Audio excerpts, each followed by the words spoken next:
le premier sonde de Mars, bonne nouvelle pour SpaceX, ravitaillement russe de la Station spatiale internationale retardé, ESA supporte le transport spatial vers la station, un nouveau concurrent au Falcon 9 et Ariane 6 est né, et les lancements de la semaine. Bonjour à toutes et à tous, je suis Christophe Paget et bienvenue à Espace News pour votre revue spatiale hebdomadaire.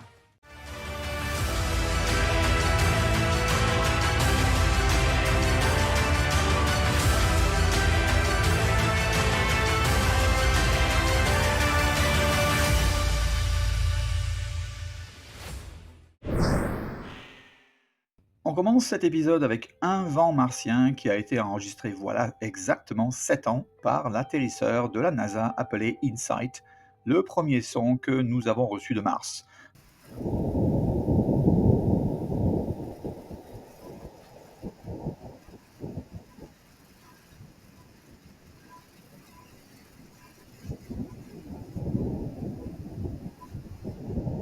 Voilà, c'était juste un rappel de ce qu'on n'entend pas si souvent. À Starbase, comme le premier étage numéro 18 a éclaté durant un test au site de Massey, SpaceX, bien sûr, focalise leur effort sur la fabrication du premier étage numéro 19. Cette semaine, on a vu plusieurs sections du premier étage entrer dans la méga baie pour continuer son assemblage. En Floride, SpaceX a récupéré l'ancien complexe de lancement de ULA SLC-37.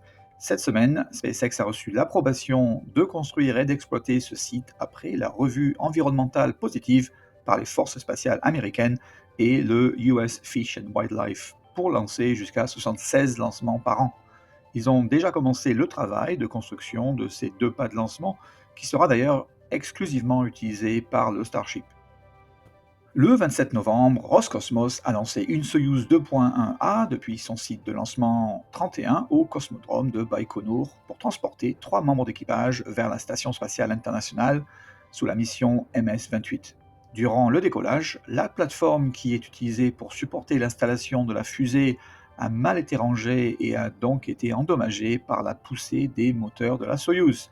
Malheureusement, le 21 décembre, Roscosmos devait lancer une autre Soyouz pour sa mission de ravitaillement Progress MS-33 pour la station spatiale. Donc, que va-t-il se passer? Ce qui est clair, c'est que le vol sera retardé.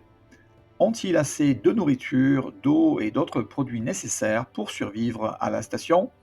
On va le voir assez tôt. La semaine dernière, j'ai annoncé les gros titres votés par le conseil ministériel de Brême. Cette semaine, je rentre en détail sur un élément important. Les États membres de l'ESA ont accepté de financer 2 missions de démonstration de services de ravitaillement vers la SSI et retour de cargo sur Terre. L'ESA s'est engagé à agir comme client de référence pour le service commercial qui émergera de ces démonstrations.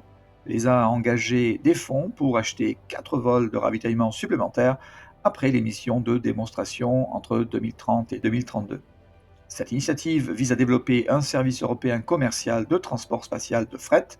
Des contrats de phase 1 ont déjà été attribués à Thales Alenia Space et The Exploration Company pour la capsule Nix.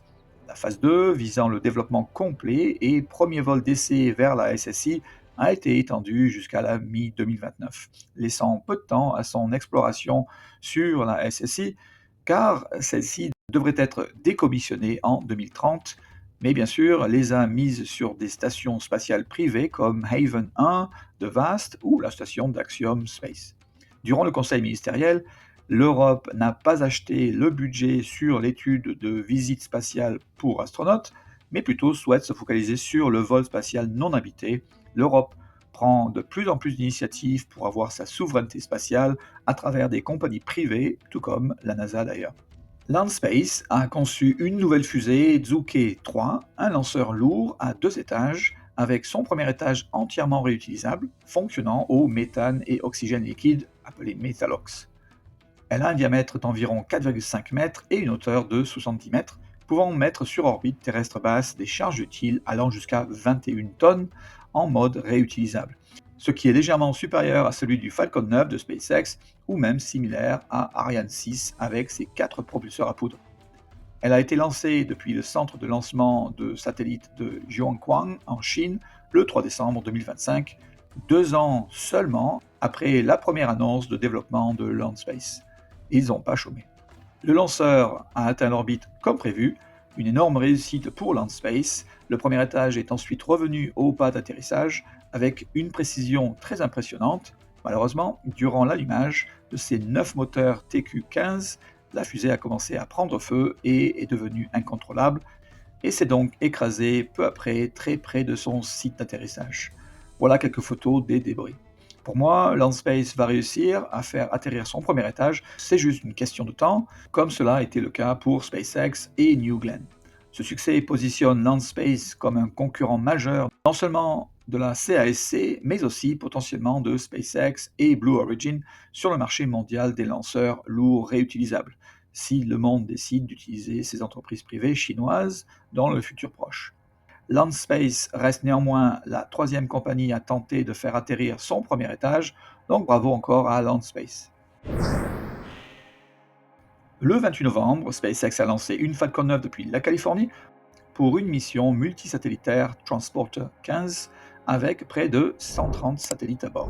Parmi ces satellites se trouve Hydro GNSS, un satellite expérimental de l'ESA qui utilise les signaux GPS et Galileo réfléchis par la Terre pour surveiller le cycle de l'eau, l'humidité des sols et les conditions météorologiques.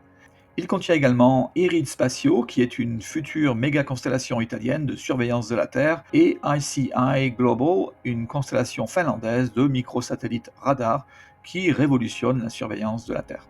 Le premier étage a volé pour la 30e fois et a atterri sur le drone ship Of Course I Still Love You.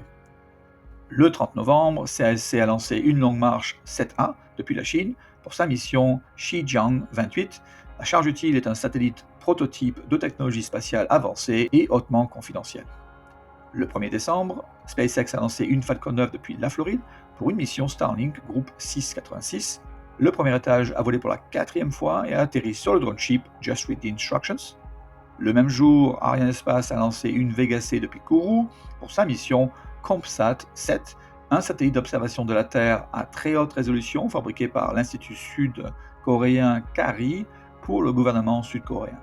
Le 2 décembre, SpaceX a lancé une autre Falcon 9 depuis la Californie pour une mission Starlink groupe 1510.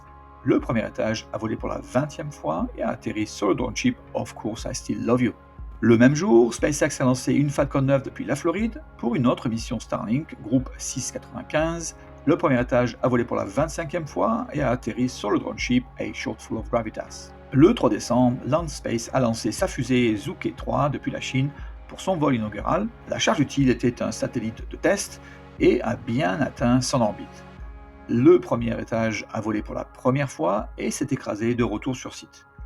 Le 4 décembre, SpaceX a lancé une Falcon 9 depuis la Californie pour sa mission Starlink Group 1125. Le premier étage a volé pour la 4e fois et a atterri sur le drone ship Of Course I Still Love You.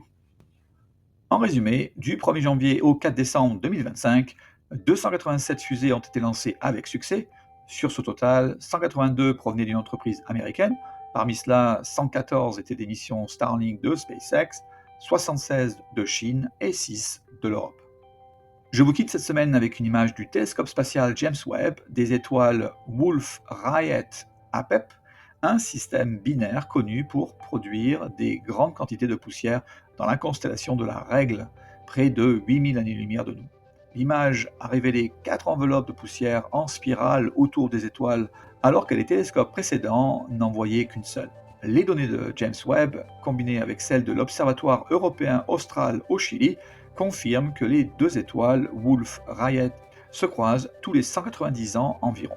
C'est lors de leur rapprochement, qui dure environ 25 ans, à chaque orbite, que les étoiles produisent et éjectent de la poussière de carbone amorphe, c'est-à-dire qu'ils n'ont pas de forme reconnaissable ou symétrique. Les nouvelles données confirment qu'une troisième étoile, qui se trouve être supergéante, est liée par la gravité au système.